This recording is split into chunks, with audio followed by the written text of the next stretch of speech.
Yo, what's going on? So when I'm looking for samples, I come across this situation pretty frequently where I find a sample where I love the groove, I love the instrumentals and sort of the feeling that I think will make a really good beat, but there aren't really many instrumental parts that you can find. There's not a long intro, a long sort of breakdown where it's all just instrumentals, or an outro, same thing.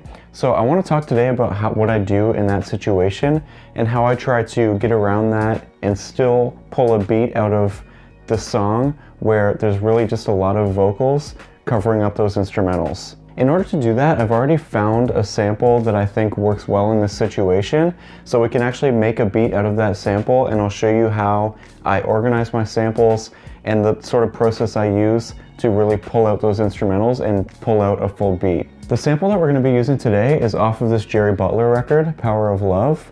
I'm a huge fan of Jerry Butler and I've sampled a ton of his records. Anytime I see one, I grab it. I think I have probably 12, 15 records of his just because I'm such a huge fan, and he does make very sampleable music. Super soulful, I love it, check it out. So just to give you a sense of what we're dealing with here, I've already loaded up the sample on the MPC and just done a BPM chop. So we have kicks, snares, I've talked about that a few times. So I'll just play a little bit of the sample so you can see what we're dealing with in terms of the vocals kind of covering up some of the instrumentals. Careful how you treat your loved one. You must remember to be fair. So as you can hear, I sped up the sample a little bit. That'll just allow us to be at a good BPM, somewhere in the low 80s, which is where I like to be a lot of the time, making hip hop. So the first thing I like to do when I'm in this situation is organize my samples. And the way that you can do that on the MPC is if you go to the menu and go to the pad color menu, this will allow you to color code your sample pads. So what I do here is I go through each of my chops and I find which ones have vocals and which ones don't. And if they do have vocals, can you hear what they're saying, or is it sort of more of a ad-lib type of sound? So for example, if it's just like an ooh or ah or something like that, then I'll still color code that because I think that can still incorporate well into beats. So let's just go through each of the pads on this first page, and I will color code all of the ones that are just instrumentals or have those ad-libs.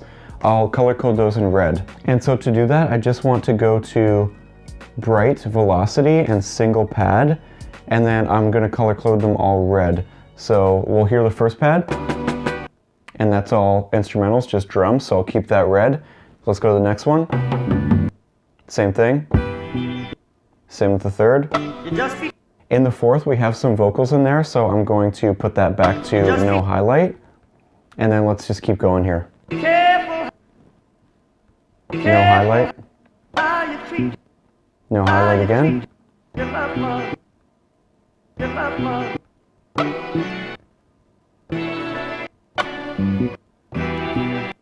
You must remember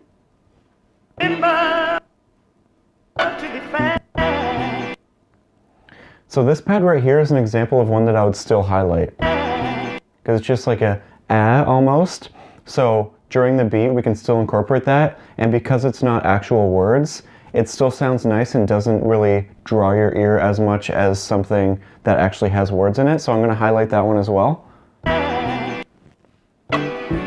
So now that we've gone through this process, we now have these red pads, which we know either have instrumentals or instrumentals with some sort of ad-lib singing on top of them.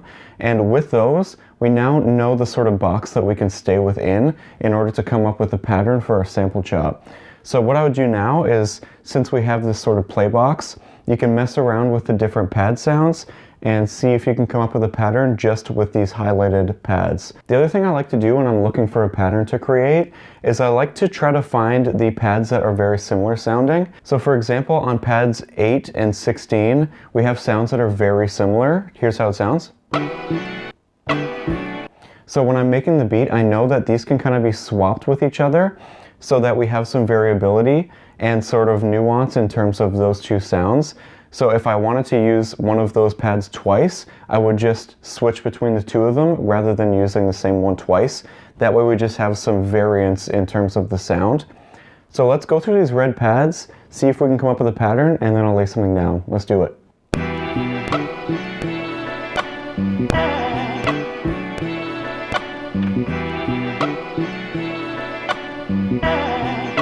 So as you can see, when I recorded that pattern, I stuck to only these pads that are highlighted in red, and I think I only used 6 chops. And we only got down a 2-bar beat so far, or a 2-bar pattern. But let's add some drums on top of this sample chop, and then we can try to come up with another pattern using the instrumental only pads. And we'll really just try to keep pulling these instrumental sounds out of this song that has a lot of vocals. So let's add on some drums on top of this. Let's see what we can do. I've also turned off time correct for these drums. That way we'll just have a little bit of a human feel to it, and it'll just be a little bit off the grid, which is something that I personally like. So let's do it.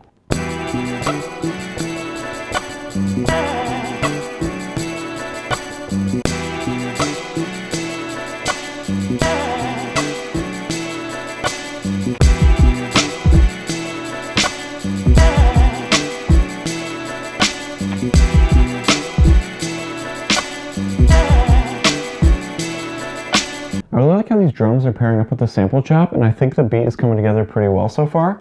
But let's come up with another pattern with this sample, add some drums on top of that, and then we can start adding in the bass line as well. Let's do it.